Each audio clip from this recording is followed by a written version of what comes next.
The Christian 𝐓𝐇𝐈� case was prematurely closed by authorities, but many questions remain. Come behind the curtain and follow private investigator Sheila Wysocki as she uncovers the truth about what happened to Christian. This is Without Warning. Warning: the following episode contains elements that are graphic in nature. Listener discretion is advised.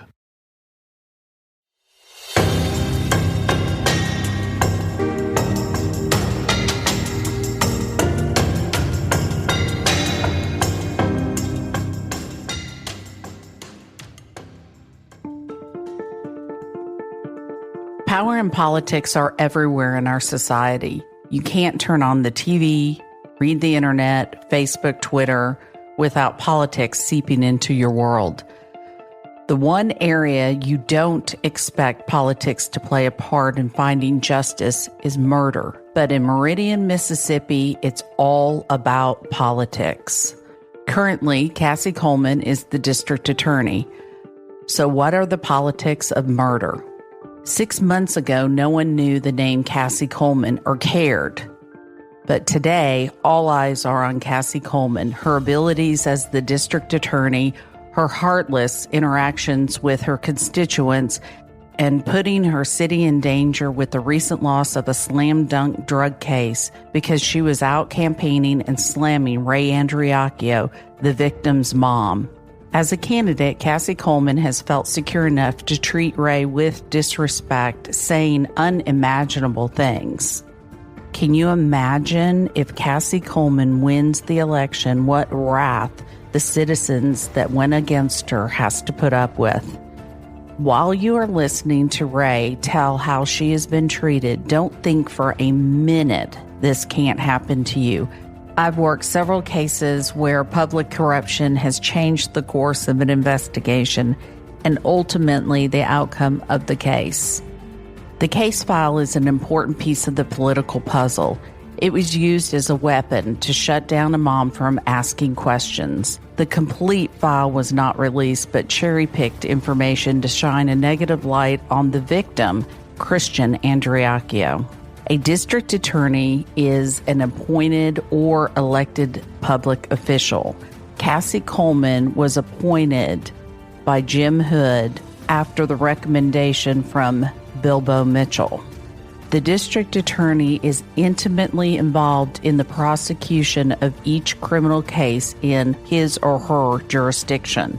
Their job is to rectify wrongdoings committed against the public. Ray and Josh Andriacchio sat down with me to talk about the district attorney's race, politics in Meridian, the release of the case file, treatment of victims' families, and the powers that be in Christian's case. The first topic we talked about was the tape meeting on July 1st at the Meridian Police Department. The audio sheds a light on the political spin of Christian's case file. I will upload the file on my website if you haven't heard it before. Remember, a portion of the public file was doctored. What is missing is 𝐊𝐶 requesting, urging, almost to the point of demanding the files being released. Of course, later we find out a FOIA, Freedom of Information Act, request was already set in motion by Frankie Wagner, Whitley Goodman's uncle. Pay attention to how that unfolds in our conversation. We join the conversation, Politics of Murder. The following people were at the leaked meeting on July 1st. Richie McAllister, 𝐊𝐶, Gypsy Ward, Jay Arrington, Chief DeVos, and Tony Green. We'll go through each person at that meeting and their connection with Christian's case. In the meeting, you had Richie McAllister, who is the CAO of Meridian. CAO means Chief Administrative Officer, ultimately responsible for the performance of your organization. Yes. Yeah, I think he's the one who does kind of the dirty work behind everything.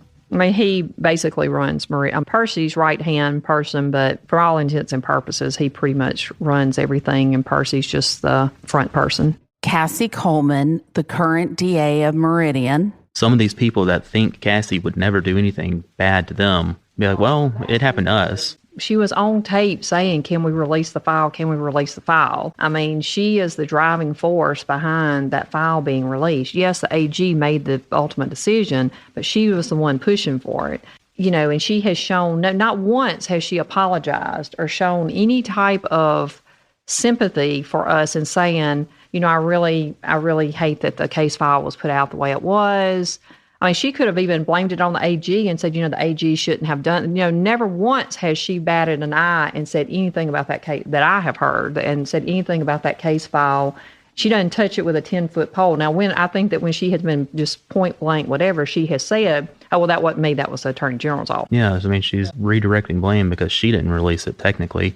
She convinced another department to release it, which kind of, keeps her from being directly blamed for it. But I bet if you went to her, if somebody looked at her computers, I would almost guarantee you that her secretaries and people like that have been sending that case file to people in private messages. She hasn't her uncle did. Her uncle posted it on his Facebook. I mean, he's being investigated right now by the Board of Nursing.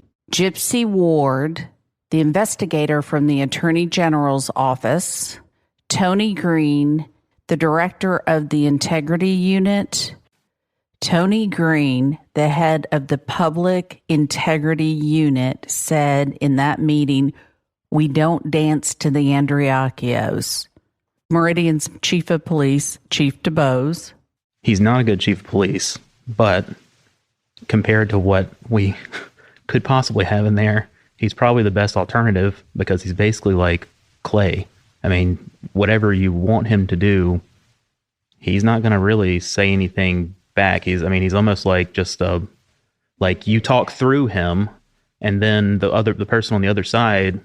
I mean, it's basically like he's just like an open door, not as far as transparency with his office, but as far as like going back and forth with him and the DA. He's going to do whoever else in government tells him to do. But also, he's not going to have problems if we come and tell him to do something if someone else doesn't have problems with him doing that thing that we ask him to do. Well, it's almost like he's a people pleaser. So when we meet with him, he will agree and he'll say, well, yeah, we've got new evidence, and yeah, we can open this up anytime we want. But then he goes to Cassie, and Cassie says, well, no, we're not going to reopen it, whatever. And he's like, oh, okay, well, we can't do, there's no take a stand against anything. Right. He's just getting a paycheck, basically. Yeah, it's almost like he's just non-existent. Like he's not even there. Detective Jay Arrington. I will go more in depth on Gypsy Ward and Jay Arrington on an episode of the investigative episode and their roles in this case. Well, and to me, the meeting was, everybody knows that it was pretty obvious CYA meeting, but everybody in that meeting has something to lose if the case is reopened and their inadequacies in their job titles comes to light, whether that's legal action against them. I feel like that's why Richie was there, is because he knows the city has a lot of liability there. It was city employees, it was the chief of police, it was, these different, if it comes out what really happened. And then, of course, you have then the players who actually had literally a hand in the investigating or the decision-making on the cases. I really think that the whole meeting was about how are we going to spin this. Let's get our story straight, everybody on the same page, so that when we leave this meeting, this is what we're going to say. It wasn't anything about, how are we going to help Christian or this family. It was about how are we going to make sure that we all in this room are protected. It has been reported that Richie McAllister has gone around to businesses and basically solicited people to come to his office so he can show them Christian's case file. So why is it so important to Richie McAllister that the narrative is Christian committed suicide? Well, I don't think he actually had the pictures with him. I think he was just going around and saying, come to my office, you can see the case file. I can show you, how it was suicide. And I think he had lengthy conversations with some business owners or their staff about, how it was suicide and all the reasons that pointed to that. And, my question is, why is that so important to him? I mean, he's not in law enforcement. He's not running for office.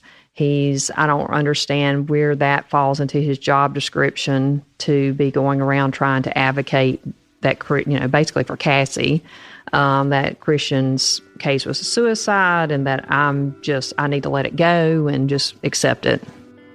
I always love when these men in power go around saying that the mom just needs to let it go. She's emotional. Generally, the mom is right in the cases I work. The tape of Richie McAllister was played at a city council meeting. This portion of the tape is Richie McAllister saying that Christian put a gun to his mouth and shot himself. Stuff's getting framed and it's different. I had a request our entire case file from the Attorney General's office on this indirectly because everybody's been said that we thought the foods were corrupt and all this shit. And they say MDN. They didn't do a good investigation. NBI, Bureau of Investigation. Then it was turned to the AG. The AG did an investigation, 3 separate investigations, all come to the same conclusion. What they're leaving out is the fact that he threatened to kill himself 10 times 2 days before he shows up there. And he's talking about putting that pistol in his mouth. They neglect to show all this stuff before and after. It doesn't meet the narrative they want to sell podcasts. They want damn people to get listeners. And so now we've got to find a way to get the entire truth out there. But I don't want to do it, because now I got to piss on some dead kid's memory. At the same time, I can't have the faith of the community and our law enforcement department over here shook. Because everybody right now is screaming corruption.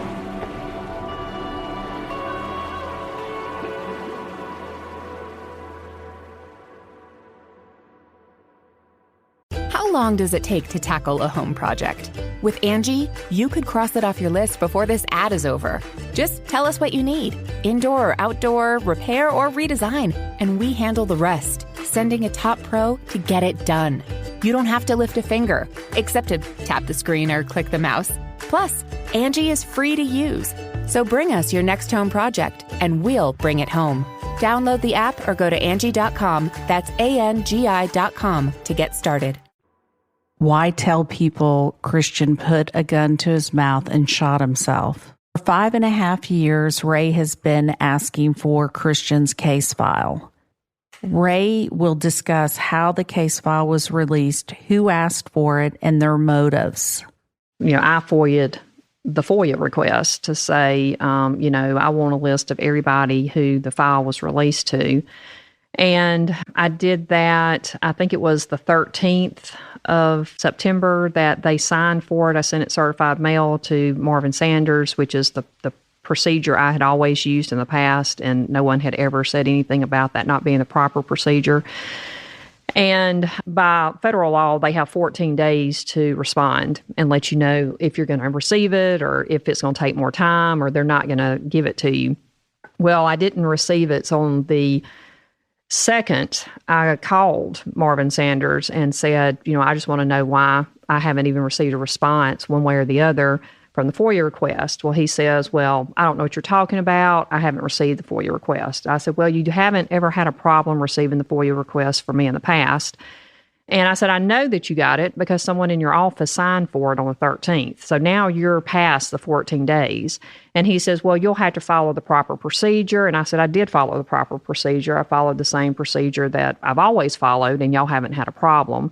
And, he kind of started raising his voice, and Miss 𝐓𝐇𝐎𝐿, I'm not going to discuss this with you. And so I was getting a little frustrated myself. And I just told him, I said, well, I'll tell you what, I'm filing an ethics complaint and I'm filing a bar complaint against you today. The next week, I receive the list of people who received, that sent in the FOIA request for receiving the case file. So obviously he had the letter sitting there on his desk or somewhere and was just hoping that I didn't follow up on it.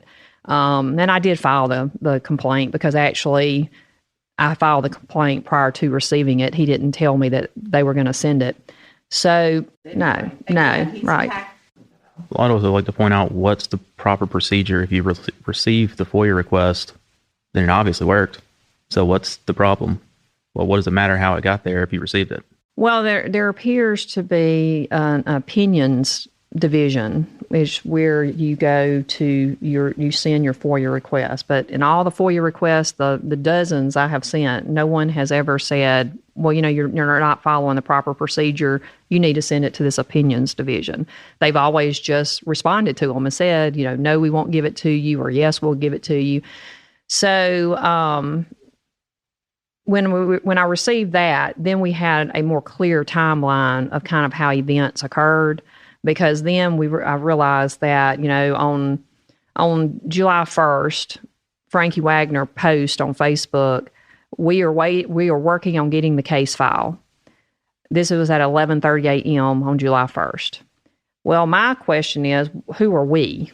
Is that you and Cassie? Is that who's we?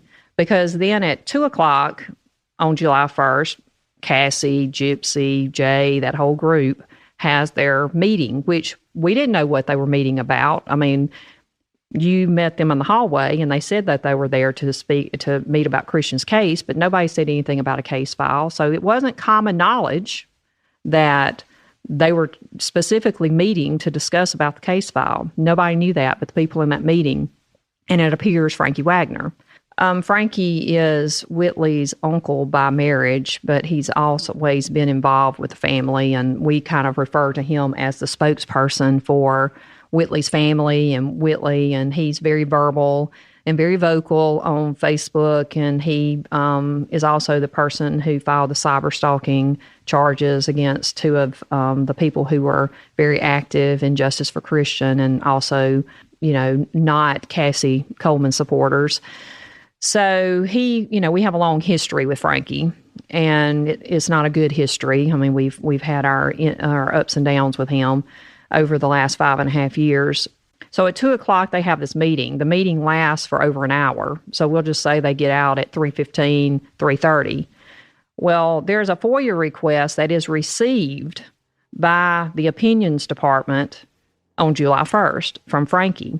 So if they don't get out of this meeting until 3:30, the opinions, I would think they close at 4:35. So in an hour and a half time period, Frankie is told that the case file is going to be released, is told the procedure to FOIA, or did Frankie already know? Was this already pre-planned? I mean, I don't have a time that the opinions department actually received his request. I mean, did he send it in prior to the meeting and knowing that they were going to discuss this? So I feel like that is a huge red flag and shows connections being made with Frankie and Cassie and the different members, Gypsy probably, of this plan that they are coordinating. Well, I think that the whole thing and what he was kind of toning on Facebook was, Ray or the Andriacchios they've fed y'all this line of bull that's not true, and the truth is fixing to come out, and y'all are going to be shocked, and can't wait till the tide turns and all this. And I think that when the podcast came out, Cassie and them did not expect it to be that big of a deal. And then it quickly became locally a big deal and quickly started changing support from her to the other candidate. And this was damage control. This was her way of trying to make us look bad and make people say, well, they haven't been honest. They haven't been, turn people against us. But I think that compassion goes a long way with people. And when you're not compassionate and when you appear to be attacking, I think just culturally, our culture in America is you honor the deceased. Even if they, no matter what kind of person they are, there is not very many people who speak ill of the deceased person. In Christian's case, he wasn't a bad person. So you've got this mother going around trying to get justice and for her son, and she went against all cultural norms by attacking the victim. It was just a very stupid political move. It was not very bright on her part. And, I had heard, Cassie's smart and this, that, and that really made me question her. I mean, like, if I was thinking if anybody who felt like this was a good move, then you have something. There's just not something quite clicking right up there, because I just, again, don't see how anybody thought that attacking a deceased child is bad enough. You hear about rape victims who are put on the stand and their past is brought up and they attack the victim of rape in order to make it appear like they deserved it or they had it coming. And you hear about attacking the victim as being a defense attorney's ploy. And I feel like that's exactly what they did, is they attacked Christian, attacked me. So kind of back to the timeline, they have this meeting. Frankie, they received the FOIA request from Frankie on that same day. Again, I don't know the time of when it was sent. They actually, they stamp it as received. They have a stamp that they put on each one, a date that they actually received it. So he sent it on the 1st and they received it on the 1st. And that kind of goes back to my thing of, I feel like that he had already requested earlier in the day, because your day is winding down, and are you really going to take the time at the end of your day to, print this thing off, stamp it, and go ahead and process it? So, when Frankie actually received that, they probably went ahead and sent that to him, and we were not called until the 8th and informed that, hey, we're releasing the case file. So I'm assuming that Frankie already had the case file before we were ever even told and made aware that the case file was even being released. Then you have on the 7th, you have someone who has nothing to do with the case, Donna Sprayberry, and she requested on the 7th. Well, that's still the day before we've even been called. So who told her? Well, the common denominator is Cassie. She's Cassie's supporter. She's helped on Cassie's campaign. She works at Southeast, where Cassie's family all works. She's very good friends with her family. So what is the political agenda there? Why was she the person that was picked, I guess you'd say. The thing that hurt us about that was that Donna's mother actually kept Christian and all the kids up until it was time for them to go to school. Her mother was a wonderful lady. Her mother was very good to my kids, was very good to us. And so it was very hurtful to see that someone in her family that we thought so much of, her mother and her father, and that they would do that to Christian. Just somebody in her family, her daughter, who used to also be in and out while, I remember jumping on the trampoline and her being over there frequently. She's even posted pictures of Christian holding her daughter when her daughter was a baby, because, that she took over at her mother's house. She was very much supportive of Christian and justice for Christian until the DA's race started, and then it turned.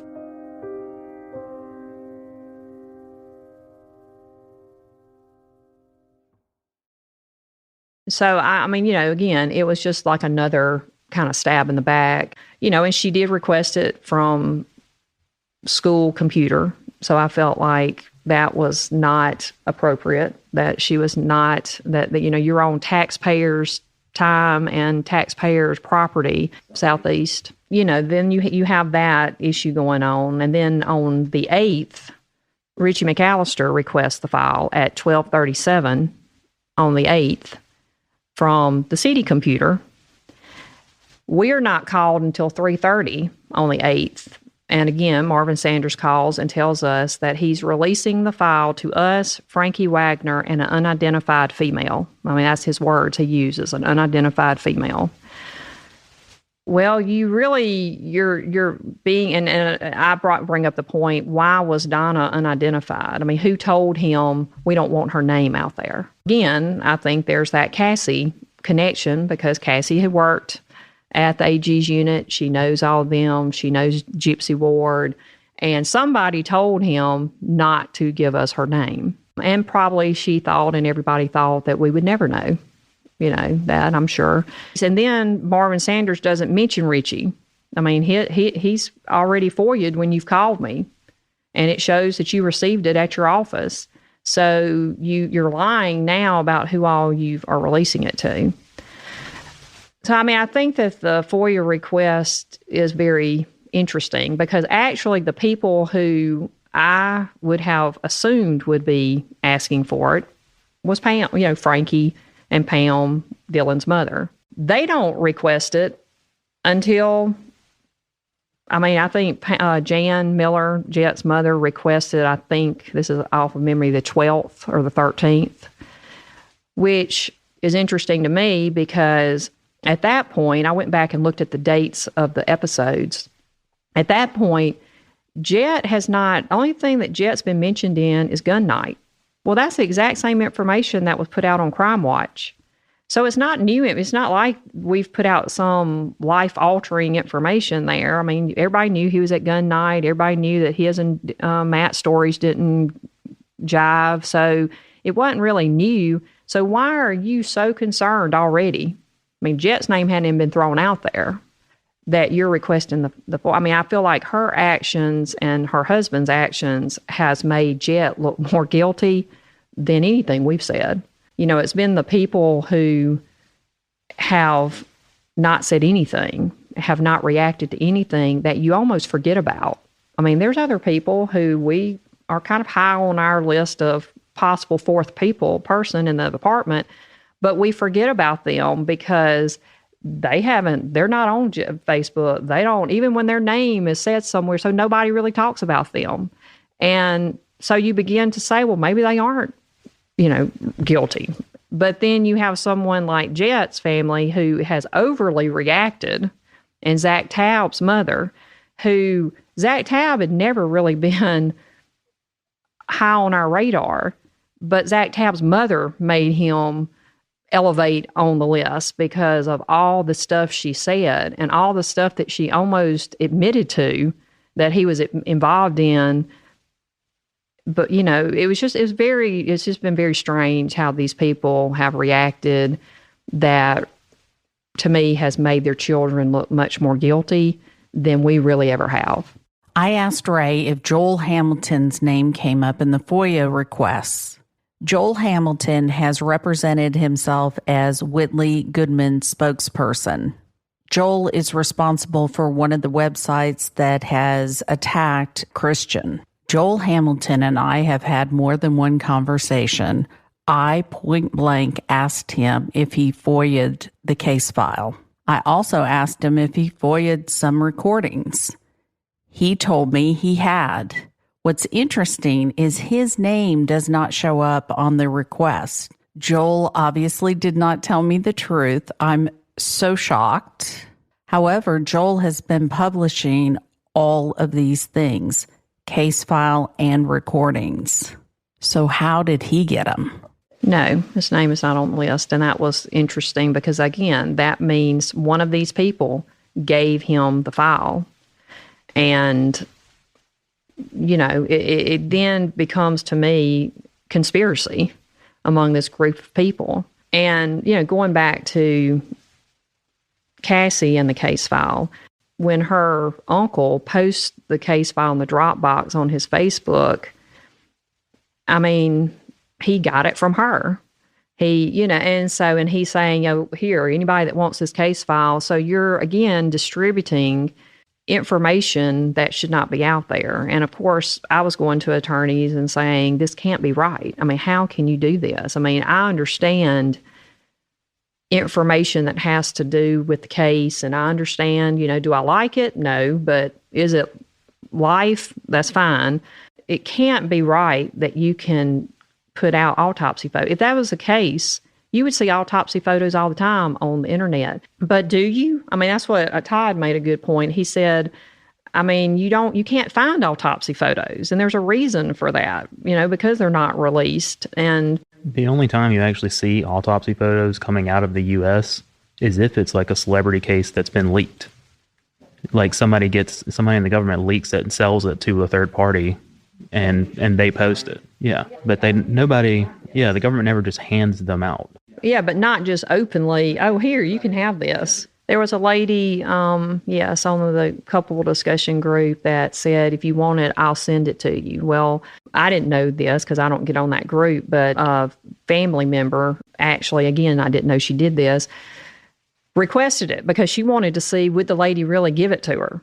And sure enough, she mailed her, free of charge, didn't charge her anything, a thumb drive, to Atlanta, Georgia, and she got the file. And it was, again, a 𝐊𝐶𝐒 supporter. Oh, the lady that did it, she's a 𝐊𝐶𝐒 supporter, but she's also the other connection because we don't know the lady. The other connection is she is good friends with Jet Miller's grandmother.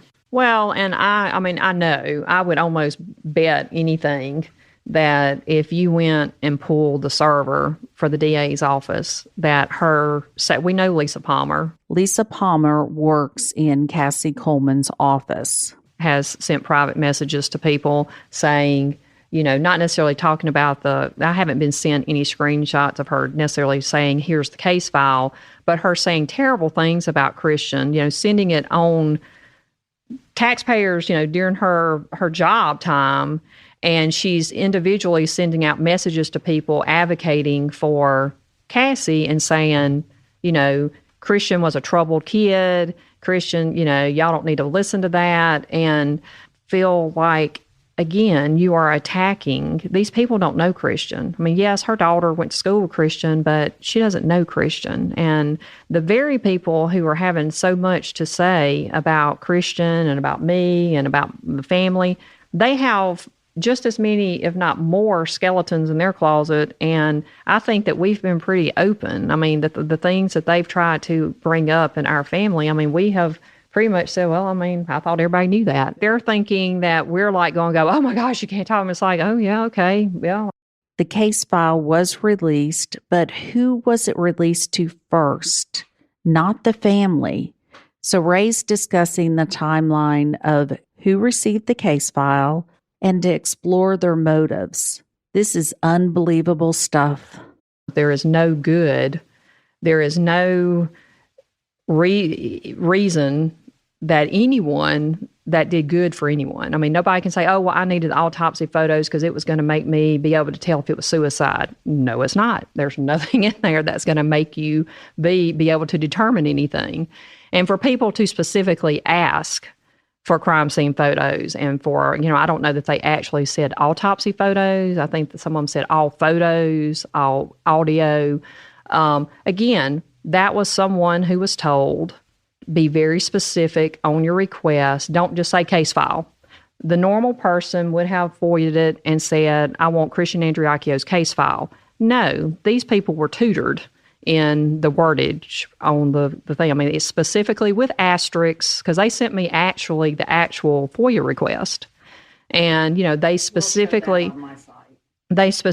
said, crime scene photos, all text messages, all audio. And that was something that it took me a couple of times to learn, because I was the one who would just have done a general, I want a case file. And then I would get, someone who was very familiar with FOIA that was kind of in my same situation, but in another state. He had told me, no, Ray, you need to send very specific FOIA requests, and they need to be individual so that if they refuse something, they will just throw them all out if you have it all on one FOIA request. It may be only one thing that they're not going to give you, but they'll just throw the whole thing out because that one thing is on the same page. So he says you send an individual FOIA request for, if you want, a lab report. You say, I want this specific lab report. But then if you still want something, gunshot residue on something, then you, on another one, say gunshot residue. That way they can't just throw them all out and you know which one they're not giving you. But it took me months to learn that.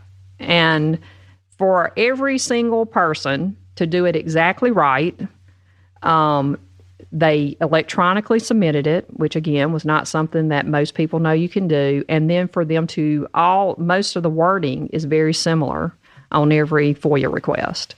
So they were told by the same person, this is what you do, this is what you say, and this is where you send it to. I don't think that we've asked for anything unreasonable. I mean, we've even gone above and beyond and offered help. Okay, if you don't have the resources, we'll help you. I mean, not only offered help, we've done their job. Yeah, well, yes. Essentially, they don't have to do anything except for, arrest these people now. The entire job has been done. As far as from an investigative standpoint, I mean, it's... Oh, no, yes, I totally agree with that. I'm not saying, yeah. Well, and the ultimate misuse of taxpayers' money is, and how her campaign has impacted literally the citizens, is just last week or 2 weeks ago, she is on the radio campaigning, talking about how she, the campaign, and actually talking about me and talking about Christian and the case. Meanwhile, in Meridian, in Lauderdale County, the DA's office loses an open and shut case against a person who is stopped here with large quantities of drugs in a rental car, and they lose it. I mean, it was like, and you talk about, Grace doesn't have experience. Well, it doesn't really seem to matter, because your office can't even win an open and shut case when you supposedly have experience. And you're off on the radio, and instead of taking care of crime, and we have the largest crime rate in the state of Mississippi per capita, and probably we're up there close with even United States per capita, but yet you're too busy trying to make sure that you get DA to take care of business during Monday through Friday, 8 to 5 working hours. And it was kind of funny because, of course, when they reported, whether it's WTOK or whoever reported on them losing the case, and of course it was not slanted to make her look bad. And people were saying, oh, look, Cassie Wiles. And Lindsey Hall gets on there, and his comment is, oh, well, it wasn't her fault because she wasn't there. She was on Super Talks at that time. It was like, thank you, Lindsey Hall. That actually makes it look worse. I mean, if it was me, it would have looked better for her if she let people think she prosecuted the case and just lost. Well, it was like, oh, okay, so she's out campaigning and we can prove it because she was on Super Talks while they're losing a case. Well, and you see the comments. I do, Justice for Christian, are we perfect as a group? When you have that many people, over 11,000, we're getting close to 12,000 people in a group, you're going to have your personalities who say and do some things that you're going, I wish I wouldn't have said that. But overall, they have been such a support for me because, there's times when they say things that really, do make me laugh because, especially some things they say about Cassie as far as, somebody said something about, well, her name's Mud in Meridian, and somebody came back and said, no, her name is Mud nationally, and she's probably one of the most hated females right now nationally. Corruption corrodes the fabric of society. It undermines people's trust in the political system and its leaders.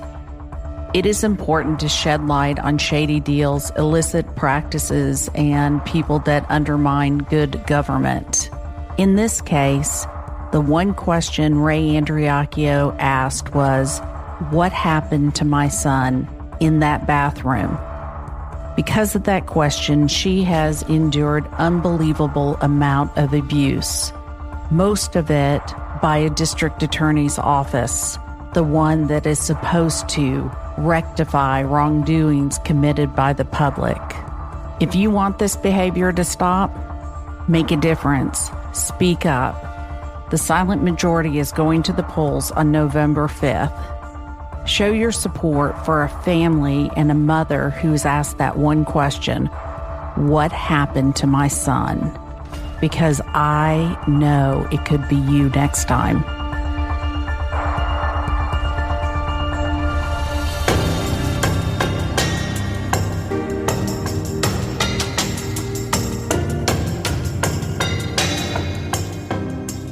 Christian's family gives their full permission for any and all details to be shared in hope that the truth will come out. If you know anything at all, call 1-888-599-0008 or email tips@SheilaWysocki.com. If you or someone you know is dealing with suicidal ideation or is actively thinking about taking their life, please call the National Suicide Hotline at 1-800-273-8255. If you enjoy listening to this podcast, join Patreon today. Without Warning, Executive Director, Executive Producer, and Host Sheila Wysocki. Mix and mastering by Resonant Recording. And announcer Tim Evans.